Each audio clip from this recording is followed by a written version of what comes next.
Shadow's Mystery. Shadow Island Series, Book 9. Written by Mary Stone and Lori Rhodes.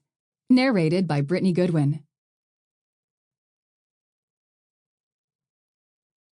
Dedication. This book is dedicated to our teachers, those tasked with illuminating young minds. Please know that your lessons echo far beyond the walls of the classroom, igniting dreams and molding futures. Even a little girl with dyslexia who thought she could never be a writer. Thank you. Chapter 1. It was only a few days until school started again, and for the first time in 3 decades, Amy Washington wouldn't be there to greet the year's new batch of students.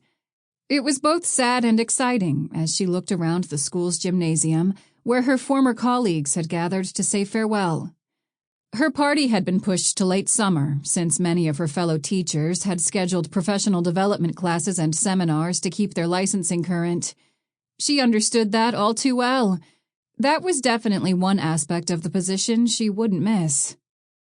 As she peered around the room with its balloons and crepe paper bunting, her gaze landed on her dear husband of 25 years. Richard, or Buzz, as he'd been dubbed by his parents as a child, seemed desperate to escape a conversation with the very talkative Pamela Radcliffe. Buzz scanned the room, searching for a way out. Amy's heart clenched as she realized she needed to intercept their interaction before it was too late. Almost a year ago, Buzz was diagnosed with early-onset Alzheimer's disease. It was the reason she was retiring, and it was a secret she held close. Of course, her co-workers were under the impression Amy and Buzz were about to embark on a grand adventure, crossing off all the items on their shared bucket list. Lying to her friends had been difficult, but protecting Buzz's pride was Amy's priority. After all, it was going to be an adventure, just not the one she'd described. There would be no Fijian bungalow rental, no trip to explore their English roots in the UK, no Alaskan cruise. At best, she hoped for long walks with Buzz and spending time with their sons while he still knew who they were. With her years of service to the school, Amy had been able to retire with her full pension at only 52 years of age. Many of her colleagues chose to retire as soon as they were eligible.